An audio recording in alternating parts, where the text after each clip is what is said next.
Hello Accounting 101 students. In this video, we're going to go over stock dividend versus stock split transactions with our Chapter 11 end of chapter practice question number 3. So in this problem, we're presented with some information and we need to fill out a portion of the total stockholders' equity statement. And specifically, we want to note the original balance for this problem, and we're going to record the amounts after the dividend was issued and the amounts after the split was issued, so that way we can compare and contrast on the different components of stockholders' equity. So there's a lot of information. We're going to start off by just reading through the problem itself. Crane Company has had 4 years of record earnings. Due to this success, the market price of its 485,000 shares of $4 par value common stock has increased from $12 per share to $53. So we're concerned with what the current market price is. During the period, paid-in capital remained the same at $5,820,000. We're also told that retained earnings has increased up to $29,100,000, and the CEO is considering one of 2 options. The first option is to issue a 15% stock dividend. The second option is to have a 2-for-1 stock split. And we want to show the before and after effects of each option on retained earnings, total stockholders' equity, and the par value per share. So we're going to start off this problem by focusing on the original balance. So we want to focus right here on the original balance. And using the information that's provided in this problem, we're going to fill out the amounts for the original balance. So we saw that the paid-in capital is remaining at $5,820,000. So 5,820,000. We were provided with the retained earnings, which was $29,100,000.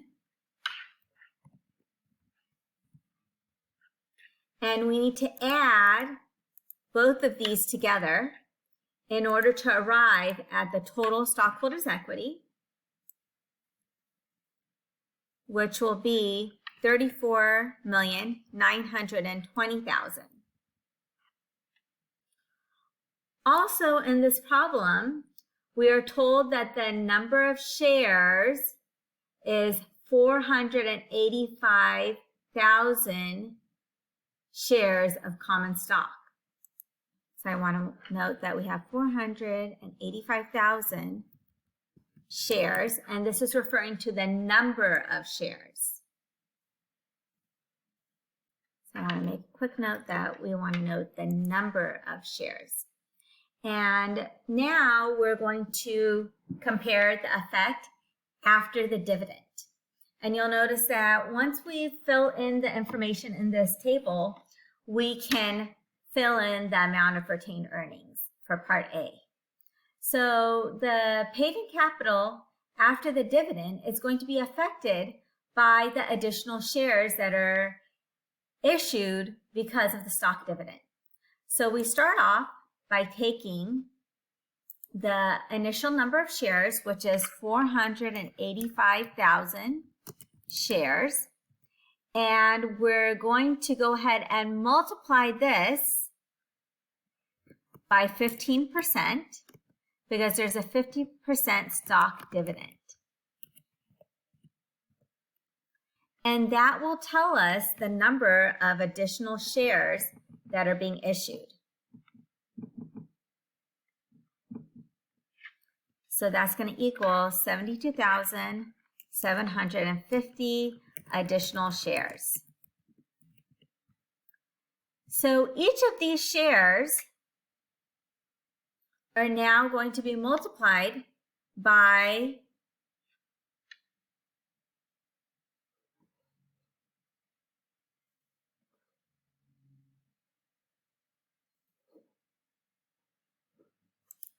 the market value, which is $53 per share.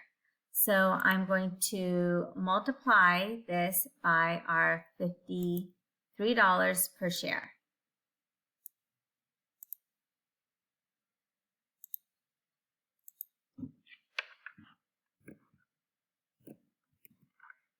And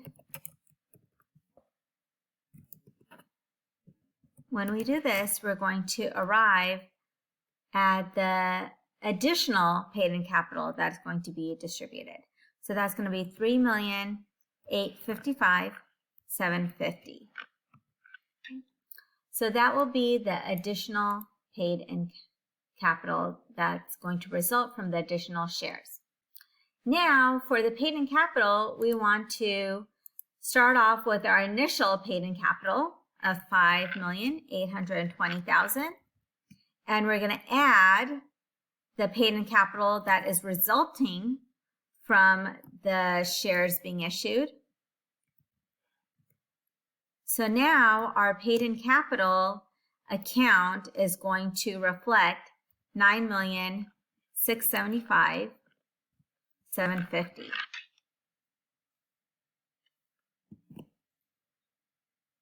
So this will be the amount after the dividend. So in order to fund these additional shares, the money had to come from somewhere. We're not reducing cash, but we gave something of value. And so when it comes to the stock dividends, we're going to be reducing the retained earnings by the amount of the stock dividend value. So we're going to take our initial retained earnings of $29,100, and we're going to subtract out just the market value of these additional shares provided in our 15% stock dividend. And that will equal our new amount for the retained earnings balance, which would be $25,244,250. So this will be our new amount for our retained earnings.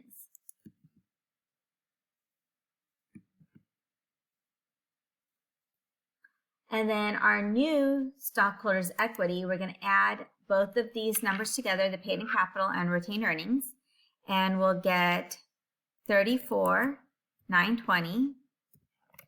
There's a zero.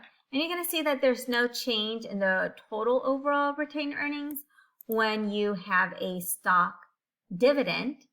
And the new number of shares, so the number of shares is now going to increase. We started off with 485,000 shares. And we're going to add the additional shares due to the 15% stock dividend. So the new number of shares is going to be 557,750. So that is our stock dividend. The amount of par value per share is going to remain at $4. So the par value equals $4, and it's the same par value as before. Next, we're going to do the stock split. So this first example that we did was the stock dividend,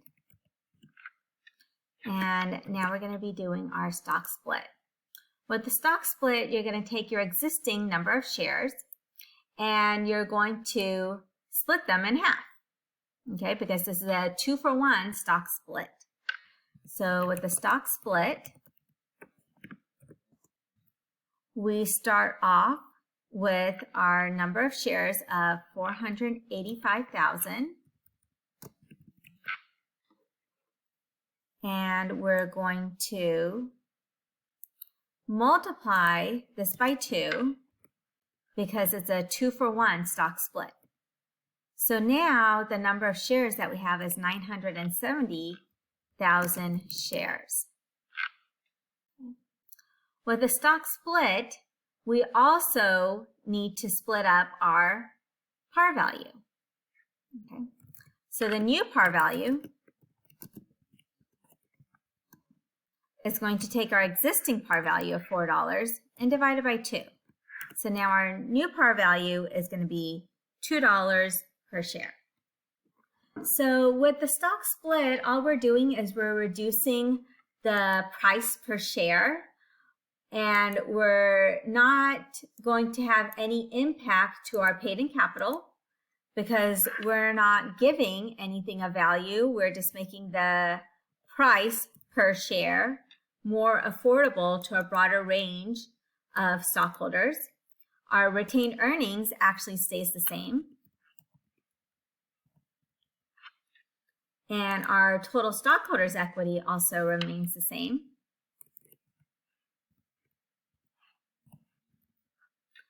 And our shares outstanding, as we calculated, is going to double.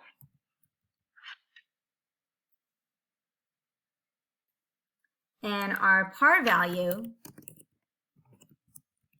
is going to be reduced by half because we have a 2-for-1 stock split.